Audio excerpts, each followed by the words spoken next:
through wireless first, through Wi-Fi. It's awesome. All right, get in screen. If you're not in screen, you're not on camera. Oh wait, I'm going the wrong way. Let's try that again. I want my Diet Coke in this shot. Maybe I'll just like go over here whenever I have something to say. Thank you. And I can sit behind. So. Oh, so this is strange. We're just like talking to ourselves. Hi. Yeah. Oh, is this there goes recording? Dan under the table. Oh, Are we recording now? But We can cut this part out. Yeah, we can edit. Dan never takes notes. Yeah, we can edit. Now we have to. That was in my to make head. sure Now, that Dan what was if we did do a Google Hangout with all four of us? In the same room, it's probably going to create a lot of a feedback. lot of feedback. We would have to set up in different rooms, which could be fun too. Yeah. Or we could set up those screens. Like I'm fine doing that, on other times, but I think today this will be sufficient. Since we're here. Okay.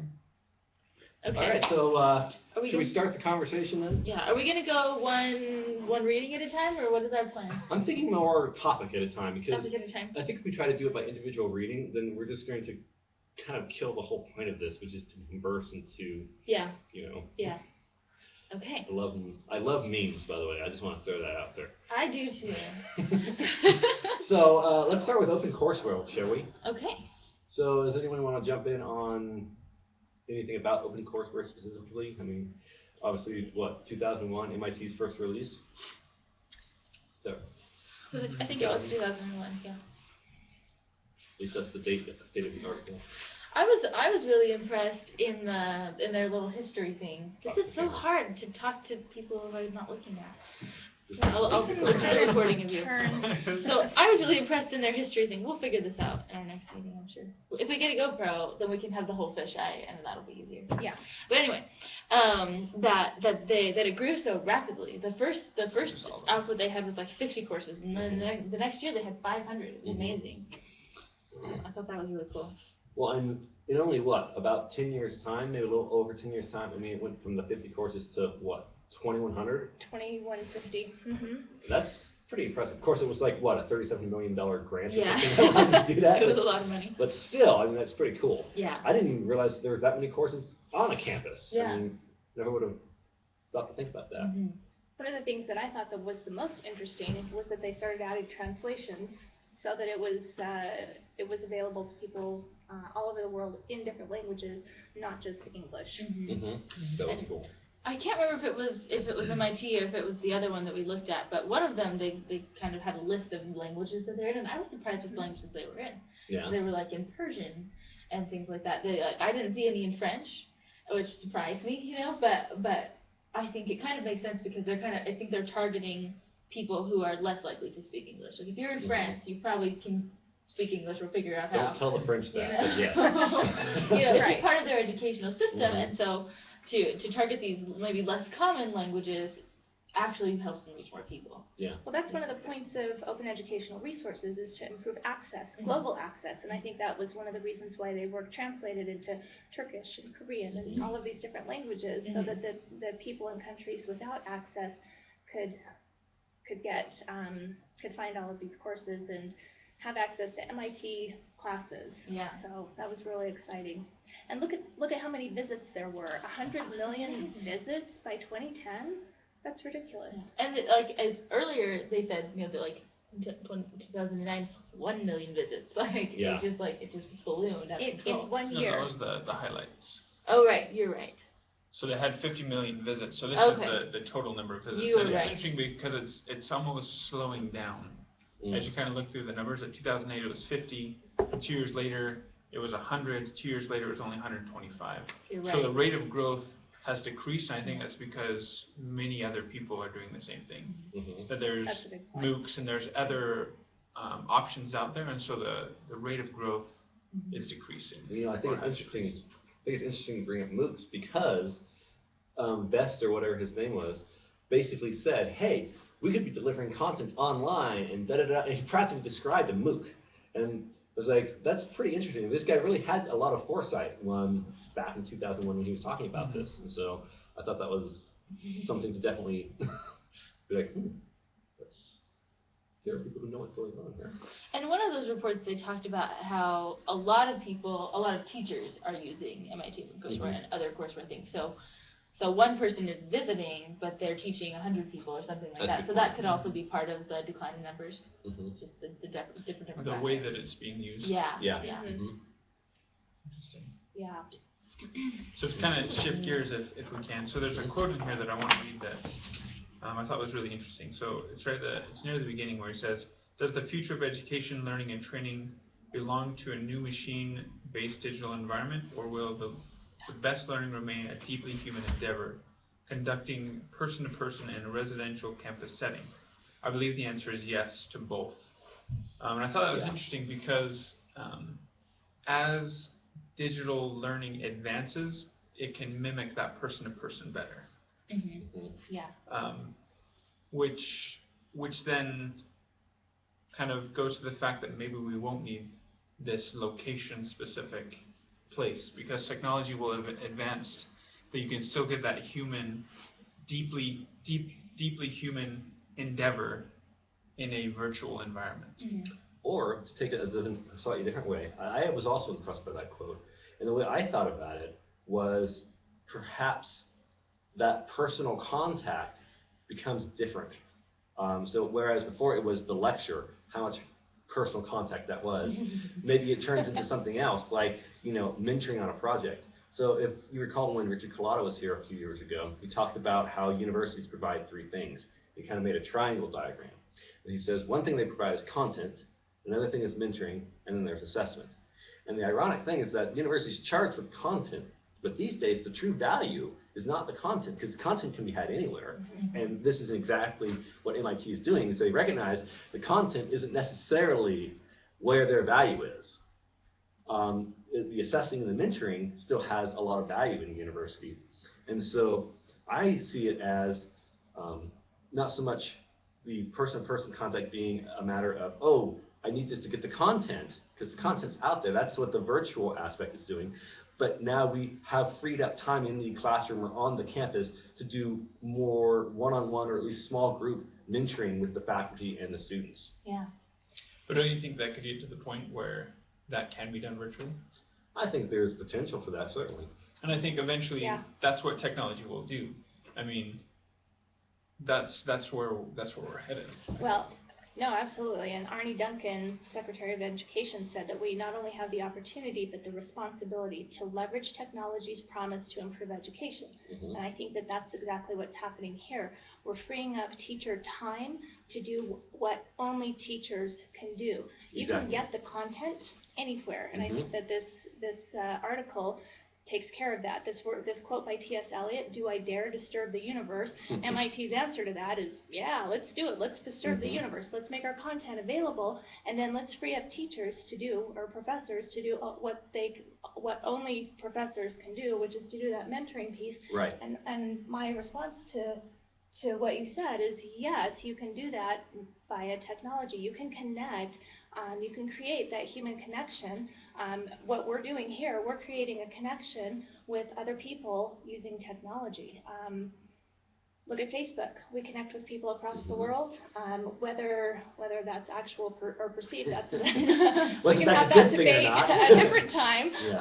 But yes, you can create that connection, and that's what we crave as human beings, is connection. And so that's what I have to say about that. Well, and to bring up a point about that is David Ed Bednar has given a talk, I guess, about how he believes that as fidelity increases, that also has certain impacts in the way we use technology.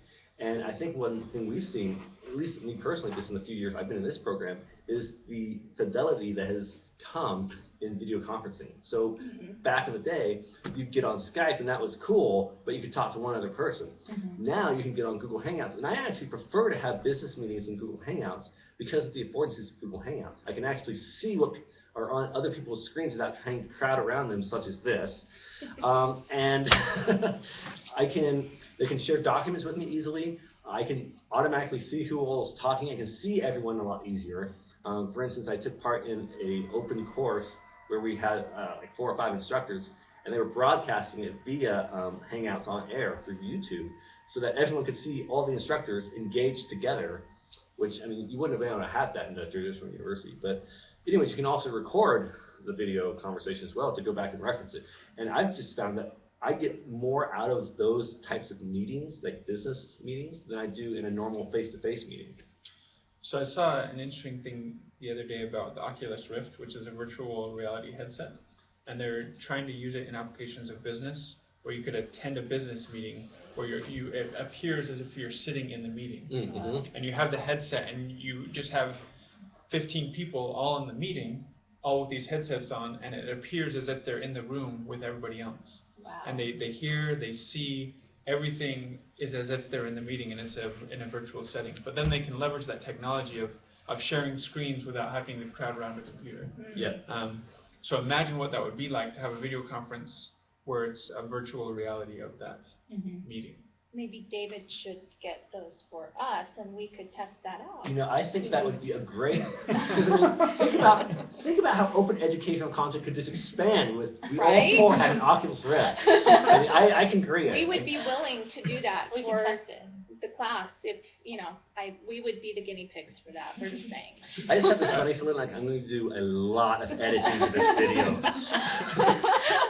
But we'll give you the edited version to enjoy first. That is really fascinating. It was really cool. Thank you for sharing that. Okay, that sounds like you're reading from a script. I'm not reading from a script.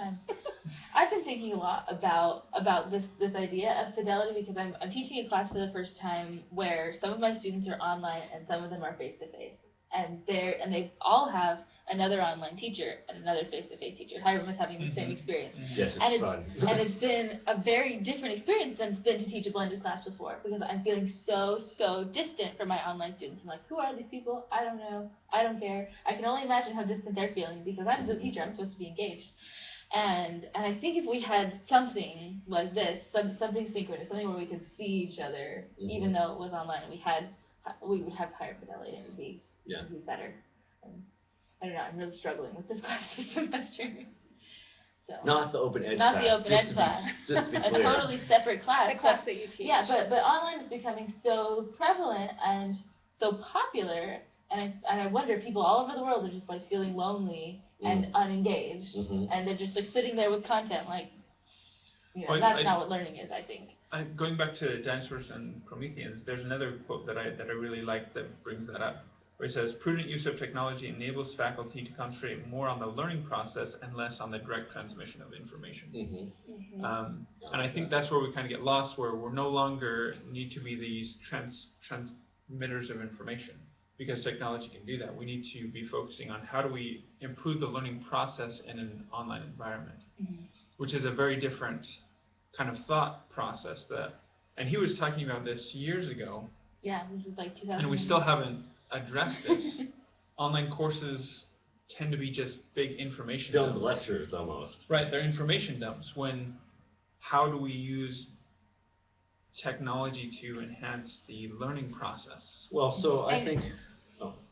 So I'm just going to respond to that. He does answer that question in here. It says, thus we come full circle to the essential human quality of teaching and learning. It is our minds, our sharing spirits, our insights into our students, our quest to improve what we do, and our passion to explore new horizons that drive the quality of teaching and learning in a research university. Whether that's actually happened or not, that's debatable. But he captures the spirit of that, and it's that connection piece. It's that piece that seems to be missing in a lot of online education. It can be done. I've seen it. It's what we try and do at my school, and that's what the students crave. It's that human connection. You can leverage technology to do that. Video conferencing is definite. I think that's a critical component of successful online education. You have to be able to make that connection person to person, and you can leverage technology to make that happen. But well, I mean, to speak to that same point, I think that's really the goal of blended learning, is letting the technology do the thing that the technology does well, so the teacher can do the thing the teacher does well. And let's be honest, I'm not saying this is a good course design, but if you're going to do an information dump, by all means, let the technology do it, so the human person can actually get in there and then work with that person. And I mean, I can see the need for a critical mass worth of information in order to be able to, to do certain things. I know that when I taught history, unless my students had a certain critical mass of knowledge about the particular content for the day, we couldn't do any of the interesting discussions or anything else that could, come out of that. We had to spend all this time on just, they didn't read or they didn't, do anything, so I just had to sit there and tell them what happened. I'm sure there was a better way to do that, but when you're kind of stuck in a situation, where you're like, oh, great, well, I've got to somehow get this information to them so we can do something. But if we could facilitate that, digitally or through some other technological means, then that time becomes much more valuable in the classroom. Well, and I think it's important to point out that with open educational resources and online education and blended education, just as with bricks and mortar education or university education, it's all on a continuum, right? Yes. There's university education that's done well, and there's university education that's done poorly, and it's the same for blended, and it's the same for online, and it's the same for distance. Yep. It's on a continuum, and so I think that's important to take into consideration. I agree. Let's move on to open educational resources. I agree.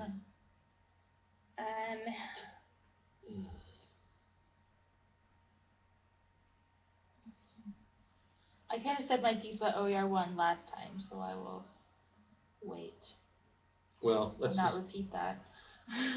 Just since no one else seems to be jumping in, you want to just get us started with that? Well, so I asked a lot of my questions. I think we spent a little time on them. I'm really concerned about imperialism and what's the word? So like the way that we're affecting other countries. Yeah, and I don't necessarily feel I think it's an important issue, and it's hard to know from our point of view how it's affecting anybody else. But I think it's an issue because I feel like the reason I'm interested in OER is sort of for a moral reason, because I feel like education is like a human right, and if that's the case, then we have some moral imperatives to not harm other people in the open education that we're building. So just to be clear, what you're saying is that, Sorry.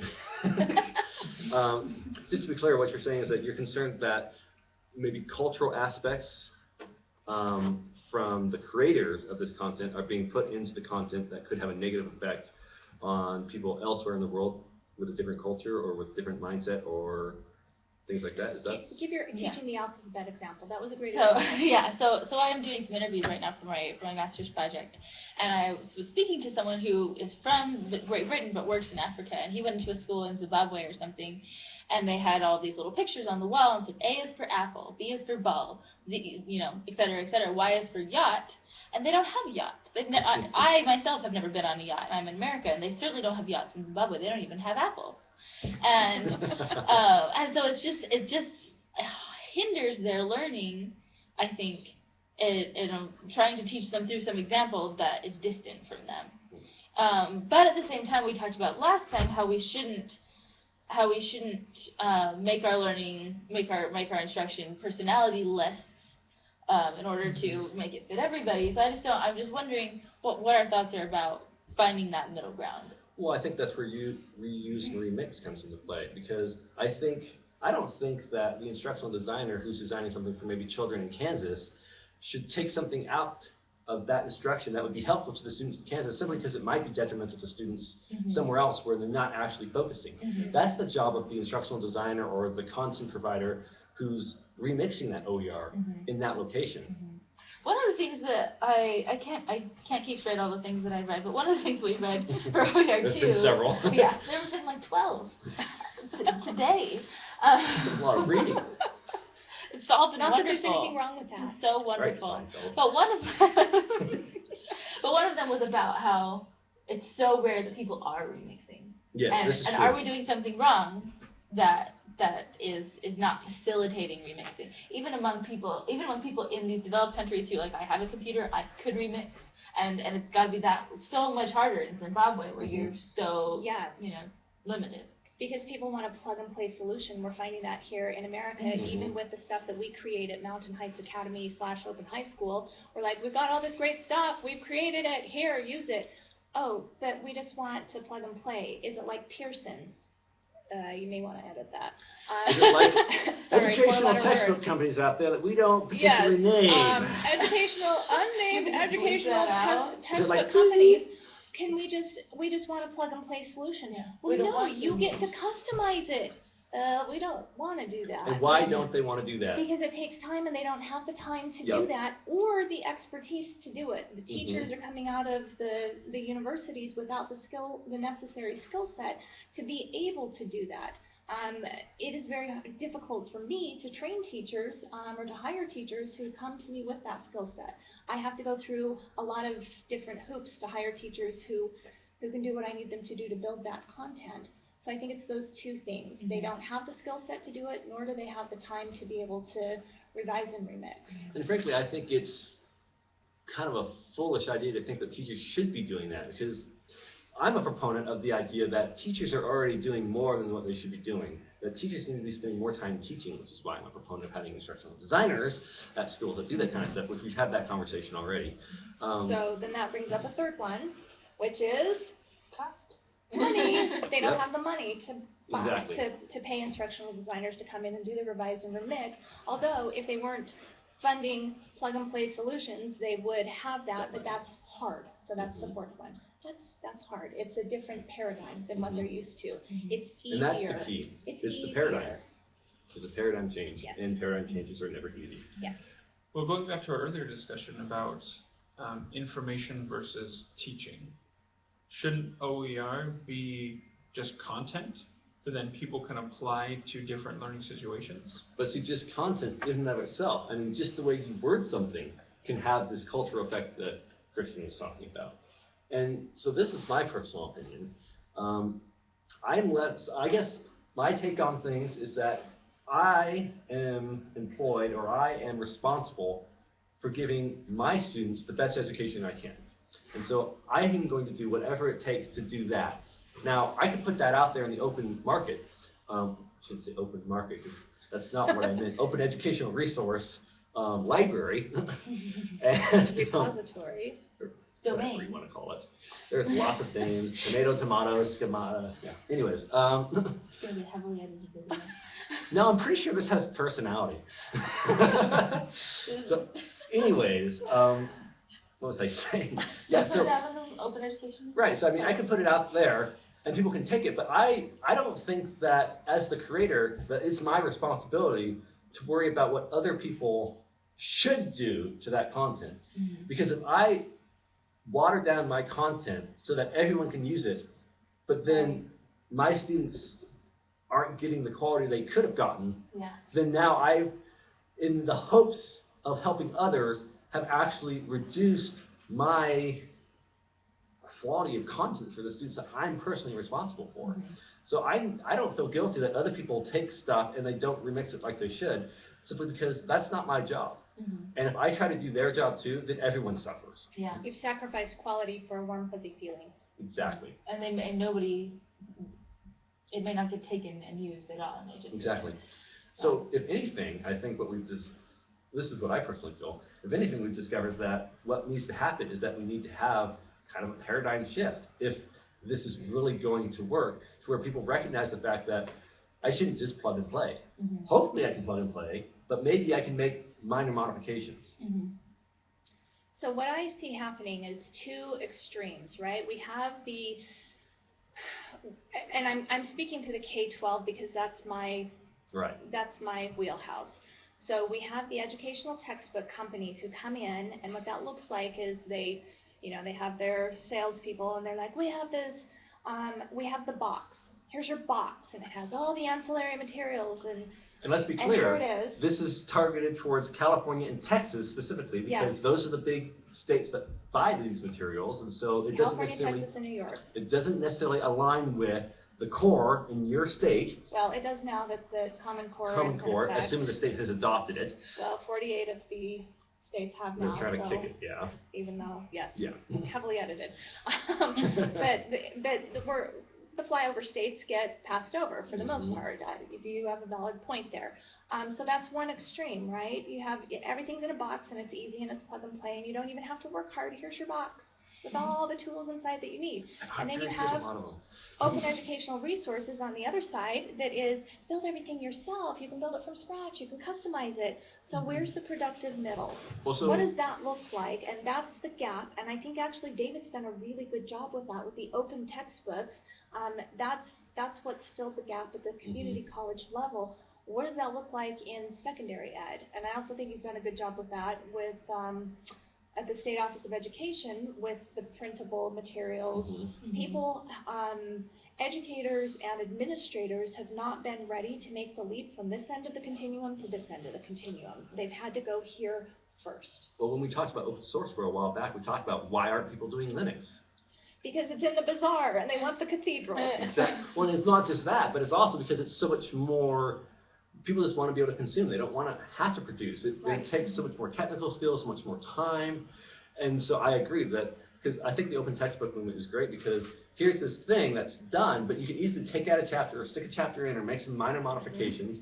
As for K-12, that's more difficult because, well, we don't exactly use textbooks in the same way, which kind of draws back to me saying, even though the open textbooks are great because of the reasons we just said, maybe we need to be getting away from textbooks altogether. Wow. I would be so happy to get rid of textbooks. I hate them. I hate carrying them around. I hate reading a whole book even though we don't need to. I hate organizing my learning around somebody else's book from, companies that will not be named. But I mean, of course, that is the benefit of open textbooks is that the professor could, if he desired or she desired, change that to meet specifically their class's, course outline or whatever. So much more valuable. Well, and from an evaluation standpoint, you would have to take into consideration all the stakeholders, including the parents, who are like, where is your textbook and how can I help you with your homework when you don't have a textbook, which is kind of what happened when the state shifted to Common Core and there wasn't a math textbook because Utah was the only state that went to integrated math instead of what everybody else went to, which is partially responsible for the uprising, the anti-Common Core uprising, because the parents couldn't help their kids with the homework. So lots and lots of considerations for what that needs to look like. So basically what we've decided is there are no easy answers. There is no easy button solution to open educational resources. We know that there are two ends of the continuum and that a productive middle, right? Cathedral, bazaar, what's the middle option? Regular mall. We need a strip mall. We need a strip mall. That's our answer. I see a new movement starting. Open educational strip malls. Get your Slurpee and your educational content in one stop. The one-stop shop. You're Walmart? so welcome. The Walmart of open education? No, not a Walmart. Not a Walmart. No, Big Traverse Didn't you hear what Christian just said about right. imperialism? That's like so imperialism. American imperialism. We need like a Traverse Mountain where there's a whole bunch of different stores. You can go to any store that you want, but they're all in one place and it's easy to get to. And Yes, these are all name brands. that's true. So now our analogy is breaking Boutique. down again. We need a boutique solution. Yeah. And that's what it is. A boutique. And that's much classier sounding than a strip mall. Yeah. True. For sure. We need a boutique solution coined right here in this group. Someday As people a will be guy, reading about boutique this. Yes. doesn't make sense to me, but What is the man boutique? Like Go Light? You ever been to Go Light? Oh, it's so awesome. Too bad. It's like BW3's Buffalo Wild Wings instead of Applebee's. Do you want to come back? well, it's just what I'm saying is that Thanks, boutique Hiram. sounds like a No, feminine no, word. no. It's just Just because it's French doesn't mean it's feminine. I have another question. well. Okay, Hiram. that I want to discuss. Thank you, Hiram, for keeping us. So I really like Dinosaur and the Pony. Big fan. Excellent. Almost, yeah. All my questions are coming out of that. But he talks about the difference between like a published book and electronic educational materials. Where electronic materials, he says, can capture the essence of a classroom versus just a textbook. They're interactive. So I wanted to ask the question, you can copyright online materials, but can you copyright teaching, right? So an electronic material can capture that essence of a good teacher, and you can copyright that, technically. Well, you would copyright the material, you would copyright the media, You can copyright a product, what they produce. But I mean, someone else could get up there and essentially act that out, and potentially, well. So the line here says it may be unclear whether they comprise teaching or publishing, right? With these electronic media formats. But then they try to copyright them. But are you copyrighting teaching? And is that even possible to copyright teaching? I think they're copyrighting the what, not the how, right? Yep. Yeah. Like, because I mean, you could use the same model, but then if you go and use the same words and the exact same like examples, then that's when you would come into a copyright issue. Of course, if they just put it in Creative Commons, wouldn't have this problem. Yeah. So you asking sort of about teaching style? Just right. As a heads up, it's been 30 minutes, so. Wrap? Okay. No, we're talking Heather. It was just a thought that I had about as technology becomes better and people try to copyright teaching style that's presented in a digital format. How is that even possible? But I think they'll try to do it. Yeah. They'll say, here's this video lecture, it's copyrighted, and somebody will try to do the same thing, and there might be laws of... It's still a consumable. They're copyrighting what they've produced, right? Yes. Not what they do. Not how. It's still the what, not the how. Okay. Like, oh my gosh, you moved your hands like this. You just copyrighted my movements. I don't think... Now, choreography, you can get into that. Teaching choreography. Okay, nobody else can do this because I just did it first. That's my Delana choreography. I'm pretty sure I saw that on a talk show recently. Yeah, but it wasn't copyrighted. Well, by virtue of the fact that it existed. Well, I think this is an issue that will probably come up more and more as things are more easily disseminated. But he talks in Prometheans and Dinosaurs and Prometheans about how students would go to a class and they would learn wonderful things from teacher, and they would go out and try to emulate that teacher. It's a place where they became faculty. So this has been happening for a long time. You take things from your teachers, their mannerisms or their the way they set up their courses or whatever. And it seems like in the past it hasn't been much problem. You could argue though that they did that with permission. How? By virtue of the fact that if I'm going to use their syllabus for this new class I'm teaching, how often would it be like, hey, would you mind if I use your syllabus for this class? That very quick conversation that we just naturally have is seeking and getting permission to use copyrighted materials in that sense. Yeah. I guess I was kind of thinking about like things that are more human, the way a person talks, the way that the inflection in their voice. Yeah, the inflection in their voice, the way that that some teachers like to be called by their first name. Well, that's certainly, those things are not copyrightable. So that's one way you get around that, is just by virtue of the fact that it's not copyrighted. Yeah. So if those are the things that we're asking about, those really human things. I think what we've also discovered here is that copyright needs an overhaul. You heard it here first, after like millions and millions of other times. I was going to say, yeah, I don't think this was first, but... I live in a delusional world. You heard it here for the millionth time. Exactly. Let me have my cake and eat it too. All right. And I think that's a wrap. We should get one of those board things. Should we subscribe? We can make our own Studio O. OER. I kind of like that idea, just like open conversations or open ed conversations. Yeah, open conversations. Well, because then it's just like super open. It's like, what does that even mean? But open education conversations or something like open ed conversations. Then it's like, oh, we're talking education. Open education conversations. Maybe I'll create that URL this afternoon. You should. Okay. And then we can get together and talk about whatever we want to in open education space, and if it has something to do with class, then make sure we put a CC license on it. Don't use the YouTube standard license. That's a wrap, people. I hate reading things from earlier that are copyrighted. Like, you guys. I know, right? Okay, I'm going to catch this on the video because I was looking for a book a while back, and I'm pretty sure it was on open business models. You told me about it. Yeah, and the book was like $120. I'm just like, really? What about this do you not understand? They wanted to make money. Well, they were business people. Yeah, dirty but capitalists. Open is not free. And open is not free. But free is not gratis about that either. Sometime. But what? Free is not gratis, free is. Yeah. Free is like beer. Yeah. Or free is not like, wait, No. sorry. Yeah, free is not like beer. Oh my It's not God, like you're at beer. BYU and I just said beer. Oh no. And I have a Diet Coke. Now we really have to edit this video. You're really gonna edit that video.